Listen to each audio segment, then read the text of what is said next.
Yo, what's up guys, welcome back to some more reaction videos. Today, we're going to a new death battle video between Goku Black versus Reverse Flash. Now, before the video starts, I want you to please subscribe to the channel, click like for the video, and also turn on the notification button for more future videos. Now, without further ado, let's get straight into the video.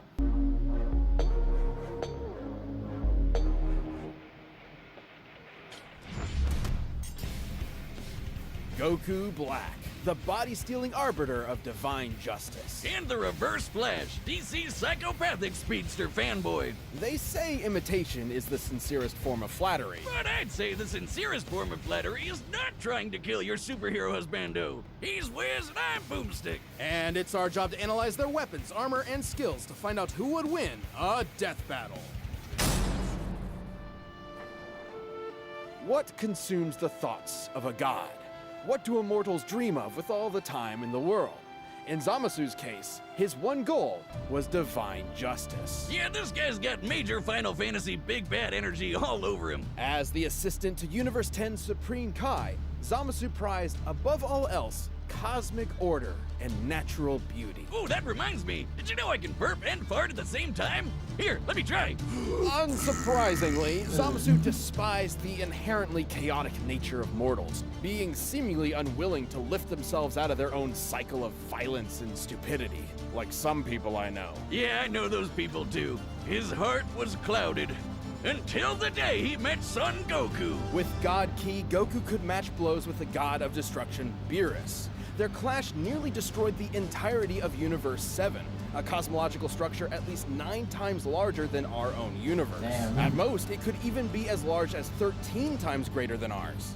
Side note, it's worth mentioning that when 2 gods of destruction fought, they were capable of casually destroying 2 of these universes. And since the shockwaves from their punches traveled across Universe 7 in seconds, they'd have to be hitting way faster than light. Goku was tapping into his Super Saiyan God form for this, though clearly not at its full strength. While the exact multiplier for Super Saiyan Blue is unknown, Toriyama himself has directly compared it to the original Super Saiyan form. And don't forget, Goku trained with Whis and fought in the tournament with Universe 6 before Zamasu caught up with him. So by that time, he was way stronger. Here was a mortal with the powers of gods beyond even Zamasu's abilities. Someone who could bring his dreams to fruition. So Sammy did what anyone would do in that situation. Kill his master to become the Supreme Kai, wish on the Super Dragon Balls to switch bodies with Goku, and kill every single mortal in the universe. And thus the deity Zamasu became Goku Black. Please, Goku Black? You couldn't be more creative? You might be wondering, why didn't he just wish all the mortals dead? But that wouldn't be as fun, would it? Black's got all of Goku's strength and powers, but wielded by a genocidal maniac instead of that lovable goober of a monkey man. And in keeping with Goku's Saiyan heritage and godly ki, Black can easily achieve the form of Super Saiyan God Super Saiyan. But with a champagneful twist. Super Saiyan Rose. Rosé? Really? What is he, a Rosé? suburban wine mom? Watch out before he unlocks Super Saiyan Live, Laugh, Love! He stole Goku's techniques too, like the instant transmission, where he focuses on a person's key signature to teleport to their location. He's even got the Black Kamehameha, which is a Kamehameha In black. pink. And with a Oh, Saiyan pink. body, he gets stronger and stronger every time he almost dies. He just becomes harder and harder to kill. Which really sucks for the rest of the universe, because Black is kinda like if Goku just snapped one day and used his powers to their full murderous potential. Like the God Split Cut, where he surrounds his hands with a keyblade to slice you to ribbons. He used this very technique to, kill Goku's family. He can even Oh, extend man. this Keyblade into a huge curved one called the Azure Dragon Sword, which, along with his Kamehameha, confirms my suspicions that Goku is colorblind. Actually, Black's Azure Dragon Sword is named after a legendary weapon wielded by one of Earth's greatest warriors, the Desert Bandit Yamcha. Wait, what? And he can make a scythe and slice open space-time itself to create a bunch of shadow clones. Black, not Crater Boy over here. But his most dastardly weapon isn't a key technique at all. It's the time ring he got from his dead master. This ring allowed Black to travel through time and even escape into Future Trunks' alternate timeline, where he had free reign over the entire universe. And let him team up with his best bud, himself. Too bad Goku and company showed up to spoil the fun. But wait, isn't Zamasu in Goku's body? How are there 2 Gokus? There's only one Goku in the multiverse, right? But Goku met Black before he met Zamasu, which means Black existed before Zamasu came up with the idea. And then they killed Zamasu before he could do it anyway, but Goku Black was still around? What the hell is going on? Sure, it's a classic grandfather's paradox. The thing is, Black's time ring prevents him from being affected by alterations to his own personal timeline. So, killing him in the past doesn't change his future, and vice versa. Wait, so It's if he almost removes a ring, impossible does to kill that mean because he even if you do dies? it at one point in time, he still exists at another point in time. And another, and another, and another, and another. Oh god, I hate time travel. Black has crushed Saiyans like Goku, Vegeta, and Trunks. Hell, even Vegito couldn't beat him. He even merged with the universe to become one with everything. Like I said, major Final Fantasy villain vibes here. It took Zeno, the Omni King, the most powerful being in all of creation, to step in and erase that entire timeline just to stop Black's rampage. How That little ironic. guy defeats Zamasu's destroyed entire the calling universe. was the eradication of all mortal life in the universe, and he stole the strongest mortal's body to do it. But in the end, he was always doomed to fail. His quest for power meant nothing against a being that would always be stronger no matter what he did or who he was. And the universe ended up being destroyed anyway. It's like one big cosmic joke with no one left to laugh. You've been running around making messes for too long, and now I'm going to choke the life from you. I can't wait to watch you die. Barry Allen, the Flash, Ah! is one of the greatest heroes in history, an inspiration to many across time and space. And there's no better example than his #1 fan from the 25th century, Eobard Thawne. Alright, Wiz, we've tackled a lot of stupid names for things in our years here at Death Battle, but I'm confident that Eobard is the dumbest f***ing first name I've ever heard in my life. Eobard Eobard. was completely What kind of obsessed name with is the that? Flash and dedicated his whole life to studying the Speed Force like a total nerd. Good luck to him, because there's no way he's figuring that shit out. But Thawne's life irrevocably changed the day he discovered a time capsule from the 21st century. By some strange coincidence, it just so happened to contain Barry's costume. By experimenting on it, Thawne managed to replicate the Flash's powers, turning himself into a mirror of his idol. And you can bet he totally crapped himself when Barry Senpai showed up in the future and took him under his wing. It was a dream come true. Until Barry realized that Thawne had fabricated crimes in order to show up and save the day. Disgraced, Thawne promised to better himself before traveling to the past to prove his worth to his hero, to prove that their bond was special. That's when Thawne found out that Barry already had a best friend, and a family, and a life. Without him, he didn't matter. He wasn't special. He was just a nobody Barry tossed out in the trash and forgot about. Like my Tinder dates do to me. If only. When Thawne visited the Flash Museum in Barry's time, he discovered the secret identity to Flash's greatest enemy that in his future had been lost to time. The one Barry was fated to kill in battle. Eobard Thawne. Ooh, that's bad. Wait a minute. Oh, ain't that a bitch? The shock drove Thawne mad. If he couldn't be Flash's best friend, he'd be his greatest enemy. And I guess also ensure his own future death. He would travel from the future to terrorize the Flash family in the past. Revenge in reverse. He'd become the Reverse Flash. Reverse Flash? We're really setting the world on fire with these names today, huh, Wiz? Thawne draws his powers from the negative Speed Force, which he generates with every step he takes, just like Barry does with the regular Speed Force. The negative Speed Force gives Thawne access to many of the Flash's powers, including his mind-bending super speed, enough to travel all across time and space in days. He can keep up with and surpass other speedsters like Barry and Wally. Who once ran fast enough to cross the universe faster than two gods who could teleport. Wally even beat himself in a race, and Barry admitted Thawne was still faster than that. Wait just a second, he beat himself? That doesn't even make sense. But unlike Barry and Wally, Thawne applies his powers more catastrophically, using them to their full potential without any care for collateral. Take, for instance, his ability to vibrate himself through solid objects. Objects like, say, vital organs. And if Yikes. he did, he'd scramble their molecules, causing instant death. Thawne did just that to Barry's wife, Iris. And Barry did not appreciate it. Thon's vibrations are so powerful, he can even produce a counterforce that can reverse the destruction of the entire universe. Pretty crazy sounding, but even B-tier speedsters like Jenny Ognats can do the same kind of thing. And when Barry and Wally raced each other, they were tearing up the entire multiverse. Thon can create shockwaves with a snap, phase into your body and possess you, and even speak at such high speeds that you'll hear his words as though they were your own thoughts. And instead of stealing your speed like other Flashes, he can steal your time. Yeah, Thon can yoink decades from your life and age you 80 years in just a few seconds. Kinda sounds like your sex life, huh, Wiz? But Thon's greatest ability is his unmatched skill at time travel, and he uses this expertise to be as petty and cruel as humanly possible. Thon wasn't a dummy. He knew that if he went back in time to kill Barry before he got his powers, he'd erase himself from the time stream too. So instead, he'd just make Barry's life suck as hard as he could, push him down some stairs, retcon his best friend from history, kill his mom. He even told Barry he'd go back in time and adopt him as his own son. Dude, what the fuck? That's another big difference between Thon and Barry. Whereas Barry only went back in time to save his mother's life, Thon often went back in time to try to fix his own mediocre life. He killed his more successful younger brother, his career rival at the Flash Museum, and every single boyfriend his crush had until there was no one left but him. And when she still rejected him, he went back in time again and made her an invalid for the rest of her life.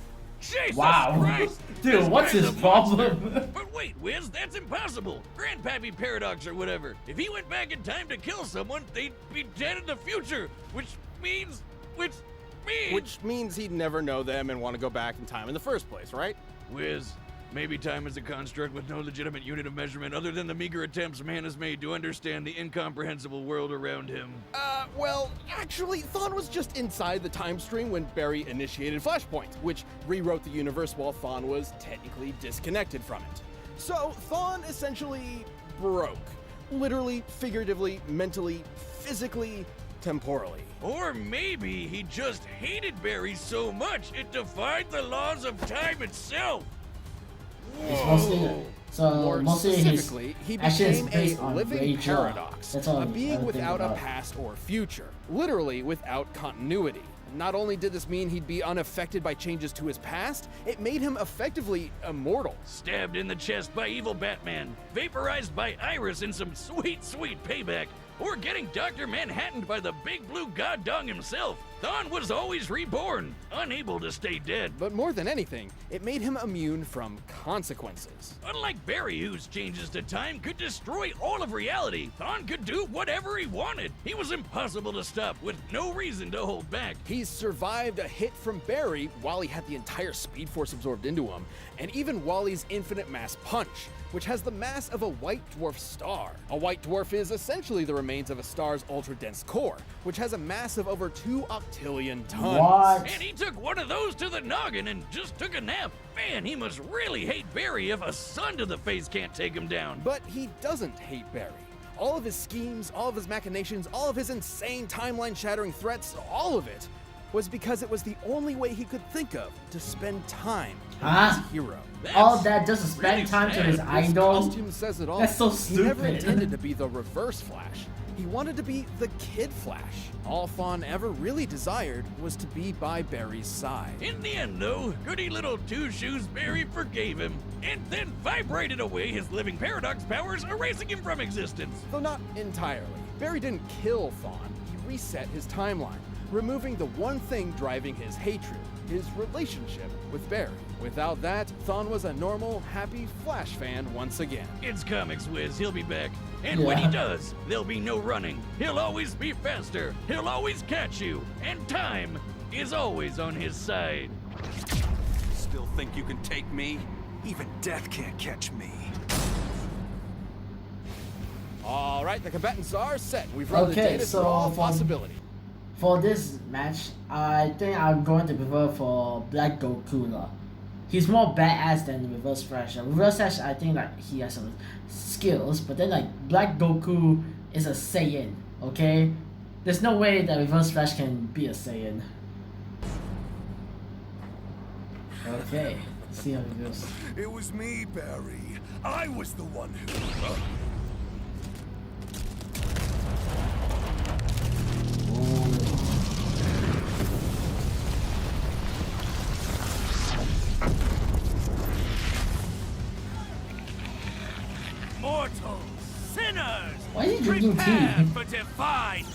this.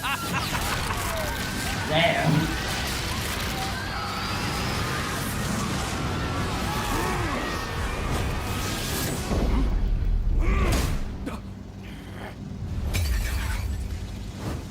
Oops.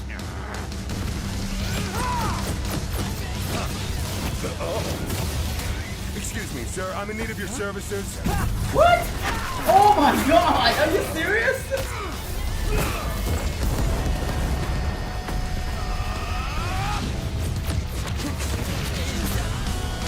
Stand still and face your judgment, mortal! Okay.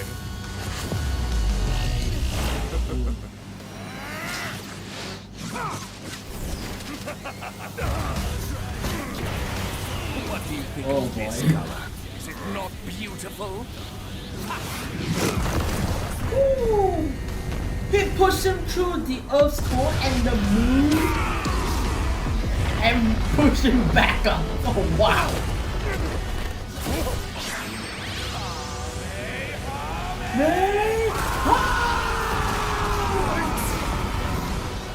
Incoming genius. I'll end this fight before it even began. Death in reverse. Ooh. Magnificent! He flashed through the flashpoint? Mortals, sinners, prepare for divine! Oh!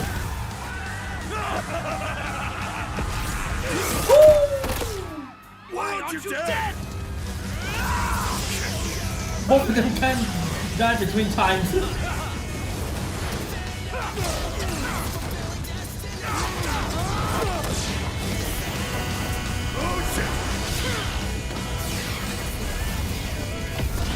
Again.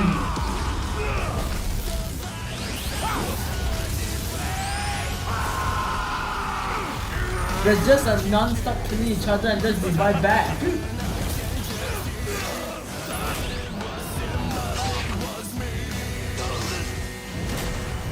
To stand atop all things and look down upon creation Then how are they gonna kill each other? That is the work of a god!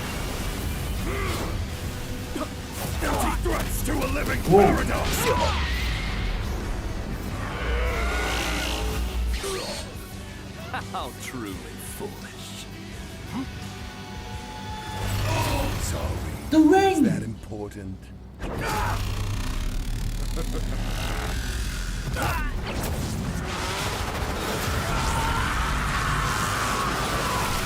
Whoa.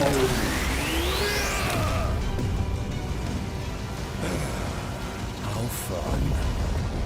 Oh my god. Holy We've sent shit. enough people to that sun, we really should have a timeshare. This was a fairly tricky matchup to figure out, at least Yeah. with incredible levels of power. Black could destroy a universe like ours at least 660 times over. I mean, a punch at least as big as a star is really badass, but that's in another league. However, there was a lot more to cover than just how many stars or universes they could blow up. At their peak, both Goku Black and Reverse Flash were so impressive they were removed from time itself, becoming living paradoxes, making any attempt to kill either of them meaningless. Stupid time travel. It's difficult to determine who would figure out a counter to this temporal invincibility first, but it would most likely rely on a combination of speed and smarts. As far as speed goes, it's no surprise Thawne definitely had the edge. Yeah, Black's attacks could reach speeds quintillions of times faster than light, but Thawne is a Flash. Even early in his career as a member of the Flash family, Wally West could reach speeds that were impossible to comprehend and calculate. There are numerous examples of this for multiple iterations of the Flash, many of whom Thawne was clearly equal to. Plus, he's kind of an expert when it comes to timey-wimey bullshit. And he could likely overpower Black and destroy said time ring too.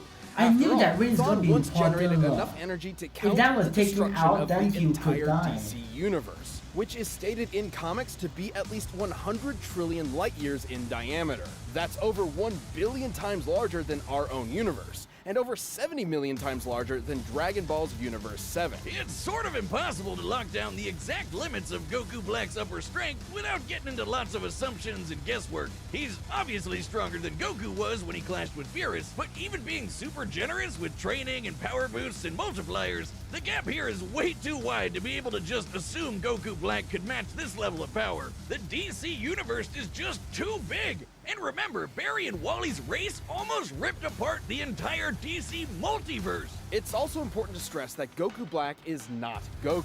Goku's drive and willpower can push through even the most absurd limits to potentially match higher levels of power.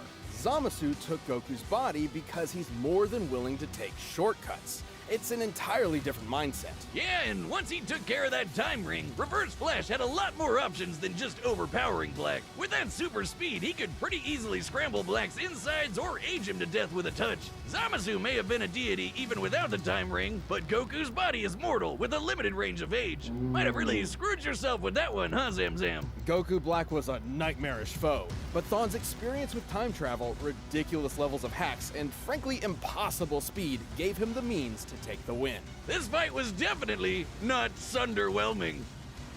The winner is the Reverse Flash.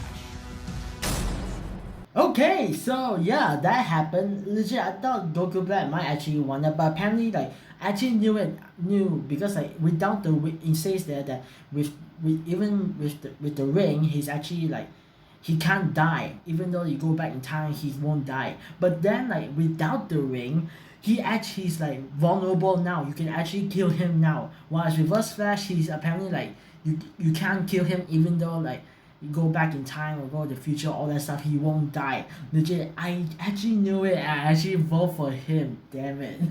Although it's actually quite interesting to see how this battle plays out, because like, it's like versus a Saiyan versus a futuristic enemy lah. So it's actually quite curious. No, actually both of them are futuristic enemies. So yeah, this matchup is quite interesting, and I'm surprised about the outcome of the match. So yeah, that's all for today, guys. Make sure to subscribe to the channel, click like for the video, and also turn on the notification button for more future videos. Now that is all. I'll see you guys next time.